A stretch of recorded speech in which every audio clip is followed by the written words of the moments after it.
இன்றைக்கி என்ன பார்க்க போகிறோன்னா, டேஸ்டியான பேல்பூரி கோயம்புத்தூர் ஸ்டைலில் செய்கிறது எப்படின்னு தான் பார்க்க போகிறோம். இது நல்ல சூப்பரான டேஸ்டியான ஈவினிங் ஸ்நாக்ஸாக இருக்கும். இதுக்காக ஒரு கிரேவி செய்ய போகிறோம். கிரேவிக்கு ஒரு மிக்சியில் 3 தக்காளி, 2 ஆனியன், பூண்டு, இஞ்சி, பச்சை மிளகா எல்லாத்தையும் போட்டு நல்லா கிரைண்ட் பண்ணி வச்சுருங்க. அதுக்கு முன்னால் வெள்ளை சுண்டலை நல்லா வேக வச்சு எடுத்து வச்சுக்கோங்க. அது கிரேவிக்காக கடாயில் ஆயில் விட்டு, ஆயில் நல்லா காஞ்சதும் அதில் சோம்பு, கட் பண்ண ஆனியன் போட்டு கிளறி விடுங்க.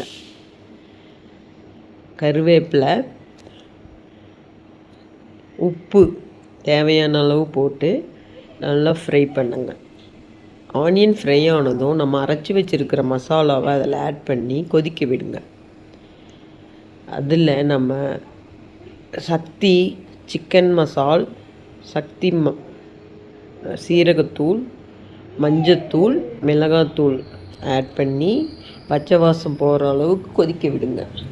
பச்சை வாசம் போனோடனே நம்ம வேக வச்சுருக்கிற வெள்ளை சுண்டலை எடுத்து அதில் மிக்ஸ் பண்ணி கிளறி விடுங்க.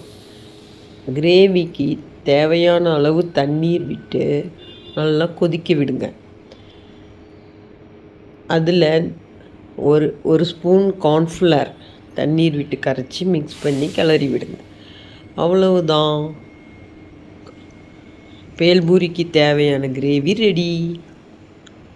பேல்பூரிக்கு ஒரு பாத்திரத்தில் பொரி, கட் பண்ண ஆனியன், துருவின கேரட், பூரி, கொத்தமல்லி தழை, நம்ம செஞ்சு வச்சுருக்கிற மசாலா எல்லாத்தையும் போட்டு மிக்ஸ் பண்ணால் சூப்பரான டேஸ்டியான பேல்பூரி ரெடி.